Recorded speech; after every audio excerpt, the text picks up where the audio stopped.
No Brasil, os tributos indiretos ou sobre o consumo costumam incidir em cada uma das etapas do processo de produção, importação, revenda dos produtos ou mercadorias. Nesse contexto, um tema de suma relevância e que inclusive nos foi sugerido é o da não cumulatividade. O vídeo de hoje é sobre o princípio da não cumulatividade.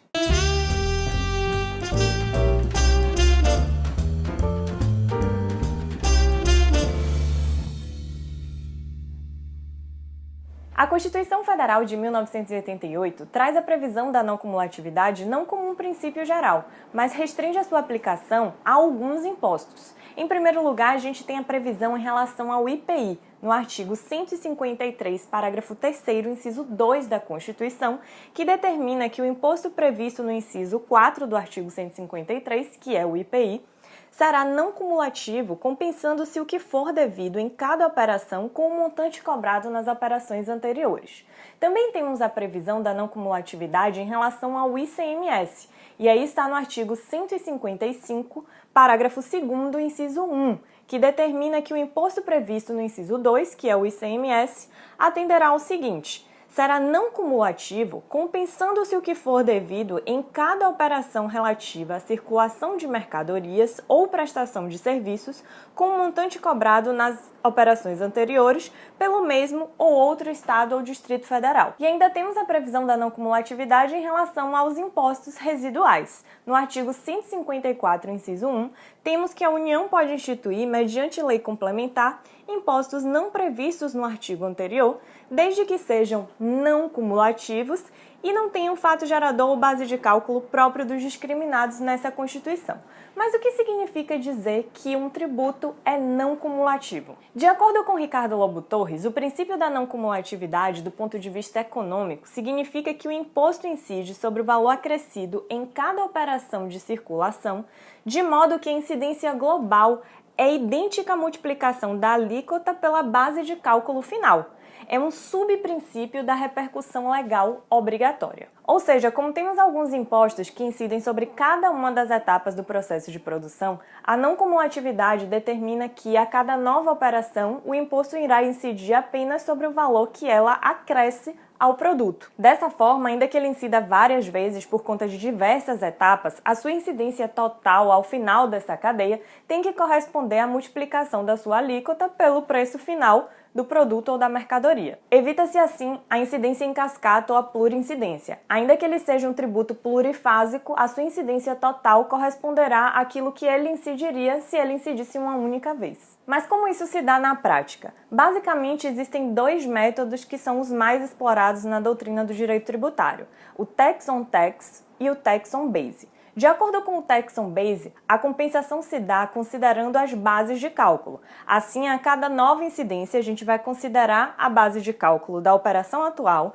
a base de cálculo da operação anterior, faremos uma compensação entre as bases de cálculo e o tributo incidirá sobre essa diferença, aplicará a alíquota do tributo sobre essa diferença. No sistema tax on tax, que é o adotado no nosso ordenamento jurídico, a compensação se dá entre tributos. Assim, a gente vai considerar a base de cálculo atual, aplicar a alíquota do tributo a esta base de cálculo e deste resultado irá compensar aquilo que incidiu de tributo na operação anterior.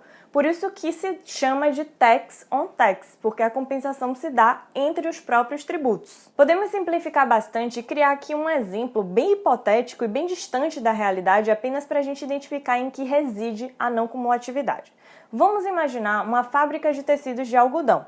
Para a produção dos tecidos, essa fábrica utiliza como matéria-prima principal o algodão. Quando ela adquire o algodão, vamos imaginar aqui uma operação de aquisição de algodão que custou R$100. Nessa operação, se a gente for considerar, por exemplo, o ICMS com uma alíquota de 18%, o produtor que vendeu esse algodão para a fábrica pagou R$18 de ICMS. 18% sobre R$100 vai ser R$18. E aí ele destaca esse valor na nota fiscal e a fábrica considera isso quando ela adquire esse algodão.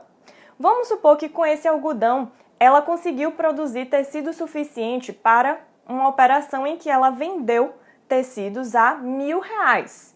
Então, nessa operação em que ela vende os tecidos, de R$ 1.000 vai incidir também os 18% e ela pagará não R$ 180, que seria o 18% sobre 1.000. Ela pagará R$ 180 menos os R$ 18 que incidiram na operação anterior. Ela pagará R$ 162. No fim das contas, se aplicarmos a alíquota de 18% ao preço final dessas mercadorias, corresponderá exatamente à soma das incidências de cada uma das operações nessa cadeia produtiva. Mas como eu disse, eu peguei esse exemplo apenas para a gente entender o conceito da não cumulatividade. Na prática, não é exatamente assim que funciona, porque seria muito difícil a gente identificar cada uma das matérias-primas que envolveram determinados produtos e que tiveram à venda. A gente teria muita dificuldade de comparar a proporção de matéria-prima que compôs cada produto para poder fazer a compensação em relação ao produto e a matéria-prima correspondente. No Brasil, a gente utiliza a compensação por período de tempo. Então, por exemplo, se a gente considerar um mês, a gente vai considerar todas as entradas de matéria-prima daquele mês e todas as saídas de produto ou mercadoria correspondentes também àquele mês, àquele período. E aí faremos a compensação dentro daquele período. Isso está bem explicado pelo CTN em relação ao IPI. Vejamos o que determina o artigo 49 do CTN. O imposto é não cumulativo, dispondo a lei de forma que o montante devido resulte da diferença maior em determinado período entre o imposto referente aos produtos saídos do estabelecimento e o pago relativamente aos produtos nele entrados. Parágrafo único. O saldo verificado em determinado período em favor do contribuinte transfere-se para o período ou períodos seguintes. Ou seja, considerando determinado período de tempo, o contribuinte irá considerar todas as suas saídas de produtos, calculará o imposto devido e compensará com todo o imposto incidente nas entradas dos produtos. Isso é feito através da contabilidade, através de um mecanismo que é conhecido como conta corrente fiscal, em que a contabilidade vai registrar todas as entradas de matéria-prima e todas as saídas de produto e realizar essa compensação. A diferença será o imposto devido daquele período. O creditamento relativo ao imposto que incidiu nas entradas de insumos daquele estabelecimento independem do efetivo pagamento pelo contribuinte que se encontrava na etapa anterior. Na verdade, o contribuinte vai considerar aquilo que está na nota fiscal. As informações da nota fiscal vai considerar que aquele imposto destacado na nota fiscal foi efetivamente pago e aquilo é suficiente para ele lançar aquele valor como crédito na sua própria contabilidade. A utilização desse crédito também não está atrelada à efetiva utilização desse insumo. Esse insumo ele não tem que estar incorporado em algum produto ou o produto em que ele foi incorporado não precisa ter a saída dentro daquele mesmo período. Como eu expliquei, a compensação se dá em torno de uma ficção daquele período de tempo, um mês, por exemplo, e aí a gente vai considerar todos os insumos adquiridos e todas as vendas realizadas, todas as entradas e todas as saídas, independente de relacionar a utilização daquele insumo e a efetiva saída daquele produto no qual o insumo foi utilizado. Em relação às empresas optantes pelo Simples Nacional, essa sistemática não é aplicada. O artigo 23 da Lei Complementar 123 de 2006 dispõe que as microempresas e as empresas de pequeno porte optantes pelo Simples Nacional não farão jus à apropriação nem transferirão créditos relativos a impostos ou contribuições abrangidos pelo Simples Nacional. E isso abrange o ICMS, o IPI, a contribuição para o PIS e a COFINS. Eu comecei a nossa abordagem tratando de impostos e citando principalmente o IPI e o ICMS. Quando eu tratei agora do Simples Nacional, eu citei por acaso as contribuições PIS e COFINS. A não cumulatividade se aplica a essas contribuições? Em primeiro lugar, elas não foram citadas no início porque a Constituição Federal não traz qualquer previsão acerca da aplicação da não cumulatividade para essas contribuições e, originalmente, não havia aplicação desse princípio para essas contribuições. No entanto, havia uma reivindicação por parte dos contribuintes. Entendendo que a não cumulatividade é um subprincípio da capacidade contributiva e considerando que a base de cálculo para o PIS e a COFINS é quase que idêntica à base de cálculo do ICMS, por exemplo, a sua incidência cumulativa ou a sua pluriincidência feriria o princípio da capacidade contributiva. Assim surgiu, através das leis 10.637 de 2002 para o PIS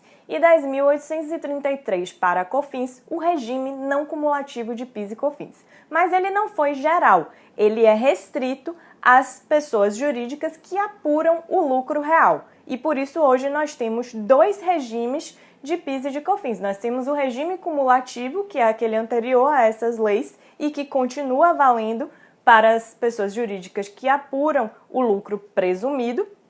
E temos o regime não cumulativo de PIS e COFINS para as pessoas jurídicas que apuram o lucro real. Mas esse é um assunto que merece um vídeo específico, porque a não cumulatividade do PIS e da COFINS envolve muitas nuances e outras discussões. Apenas uma curiosidade para concluir nossa abordagem: o STJ entende que eventuais pleitos para o reconhecimento de crédito relativos à não cumulatividade não ensejam a aplicação da restrição de legitimidade do artigo 166 do CTN, porque não se trata de pleito de repetição do indébito. Ficou alguma dúvida sobre a não cumulatividade? Algo mais sobre a não cumulatividade que você gostaria que abordássemos aqui nesse vídeo ou em outro vídeo?